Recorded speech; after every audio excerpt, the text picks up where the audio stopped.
এই ফোনটা হচ্ছে স্যামসাং এর একটি দামি ফ্ল্যাগশিপ ফোন, তাই না? কিন্তু এটা আসছে আমার কাছে স্ক্রিন লক কাটার পরে তো একটা লক থাকবে না? ওটার নাম কি? এফআরপি। এটা কিন্তু একটা দোকানদারের ফোন, এটা দোকানদারে দিয়ে গেছে কারণ সে প্রসেসটা জানে না। তার কাছে আনলক টুল আছে, যে টুল দিয়ে আমি কাজ করবো সেই টুলও আছে, যে তার কাছে কম্পিউটার আছে এবং তার কাজেরও মেয়াদও মোটামুটি অনেক দিন, মিজান স্যারের সময়ের মতো কাজ করে। কিন্তু তার কাছে মনে হলো যে এটা সে পারবে না, কিন্তু সে পারতো যদি চেষ্টা করতো। তাহলে প্রথমত আমাদের কি করতে হবে? এটা স্ক্রিন লক কাটবে। স্ক্রিন লক কাটতে কোনো কম্পিউটার লাগবে? রিকভারি মোডে দিয়ে স্ক্রিন লক রিমুভ করা যায়, তাই না? এখন একটা কেবলও তো লাগতে পারে না? কেন লাগবে?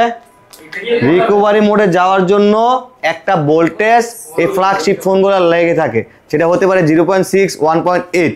অনেকেই এই মিস্টেকটা করে যে কেবল সারা রিকভারি মোডে যাওয়ার জন্য ট্রাই করে, বাট যায় না, বারবার মিস্টেক হয়। তাহলে আমরা আগে কেবলটা কানেক্ট করে নিলাম, হ্যাঁ, ধরে নিলাম, চার্জ দিলাম, এই যে চার্জ হইতেছে এখন, ঠিক আছে?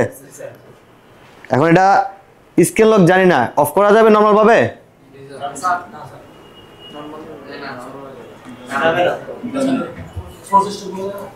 স্ক্রিন লক ছাড়া কি নর্মাল মোডে অফ হয়?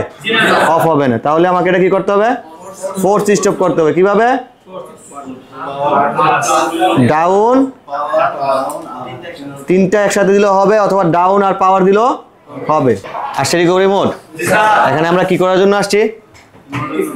শুধু স্ক্রিন লকটা রিমুভ করা লাগে আসছি, তাই না? এখানে লেখা আছে ছোট করে, এই যে web data factory reset. Factory reset করলেই তো আমাদের স্ক্রিন লক রিমুভ হবে না? ওয়েব ডাটা রিমুভ করলেই স্ক্রিন লক চলে যাবে। এই যে ফ্যাক্টরি রিসেট, এখানে লেখা হচ্ছে ওয়েব ডাটা কমপ্লিট। তাহলে কি করবো? রিবোট দিব না? রিবোট সিস্টেম শেষ। এই হচ্ছে স্ক্রিন লকের কাহিনী শেষ। আসছে এই যে লোগোটা আসছে বা কালারিং ওয়েলকাম যে স্ক্রিনটা আসছে না, হ্যালো স্ক্রিনটা, এটা কিন্তু অ্যান্ড্রয়েড ভার্সন 15। কত? Android version 15। আর আগে যে 14 বা 13 বা 12 ছিল, ওগুলা কিন্তু ছিল হোয়াইট কালার। এগুলো চিনে রাখতে হবে কালারগুলো। এই যে জিমেল চাইছে, জিমেল তোমরা জানি না, এখানে নেক্সটে ক্লিক করলে যাবে? যাবে না। এখানে স্কিপও নাই, না? তারপর জিমেলও জানে না কাস্টমার। এখন আসেন মেইন কাজে। স্ন্যাপড্রাগন কি সিপিইউ প্রকাশ করে?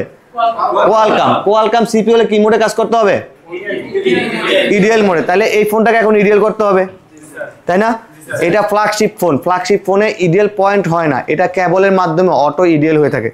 সে একটা কেবল আপনি চাইলে মেক করে নিতে পারেন অথবা কিনে নিতে পারেন, মার্কেটে পাওয়া যায়। আমরা মেক করে নিচ্ছি, হ্যাঁ, সুইচিং করিনি। এটা শুধু ইডিএল এ কাজ করবে, আর নর্মাল কেবল তো একটা লাগানো আছে না? দুইটা কেবলই লাগবে কাজ করার জন্য। এখানে কেবল কানেক্ট করলেই অটো ইডিএল হবে না। অটো ইডিএল নিতে হলে এখানে কিছু প্রসেস আছে, যেমন বাটন, ভলিউম ডাউন আপ বাটনগুলো আছে না, এর মাধ্যমে ইডিএল হয়। আমাদের আগে যে সিস্টেমটা ছিল, এটা ছিল শুধু ডাউন বাটনে প্রেস করলেই হতো।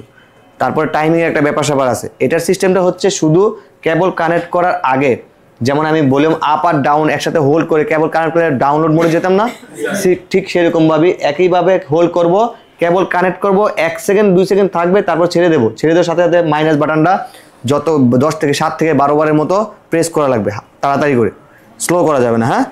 যদি সেটে চার্জিং লোগো চলে আসে তাহলে সেট মোড চেঞ্জ হয় না। আর যদি কোনো মোডে কোনো চার্জিং লোগো না আসে, কোনো স্যামসাং ব্র্যান্ড লেখা না আসে, তাহলে সেটের মোড চেঞ্জ হয়ে গেছে, ঠিক আছে? তারপর নর্মাল কেবল লাগালে এখানে কোয়ালকাম লেখা চলে আসতে পারে। দেখি একবার, হ্যাঁ, সেট টোটালি অফ না? Totally off. এখন ভলিউম আপ ডাউন হোল্ড করলাম, ঠিক আছে? কেবল কানেক্ট করলাম এবং ছেড়ে দিলাম এবং মাইনাস হোল্ড, মাইনাস প্রেস। যদি এখন চার্জিং লোগো না আসে তাহলে মোড চেঞ্জ হওয়ার সম্ভাবনা আছে। চার্জিং লোগো আসছে না? আসে না। এখন আমি নর্মাল কেবল একটু লাগাই দেখি, আসছে? এখানে কোয়ালকাম পাচ্ছে, তাহলে মানে আমার এটা ইডিএল হয়ে গেছে, তাই না? এখন কাজ হচ্ছে এফআরপি। কি কাজ? এখানে লেখা আছে ইরেজ এফআরপি লেখা আছে, তাহলে এখানে ক্লিক করেন, কাজ শেষ। তাহলে এটা কমপ্লিট হয়েছে না? ইরেজ এফআরপি ডান, ওকে না? ফোনও কিন্তু রিবোট নিচ্ছে, এখন রিবোটিং লেখা হচ্ছে না, ফোন কিন্তু রিবোট নিয়ে চালু হইতেছে। যে এখন দেখবো আমাদের এফআরপিটা থাকে কিনা, হ্যাঁ,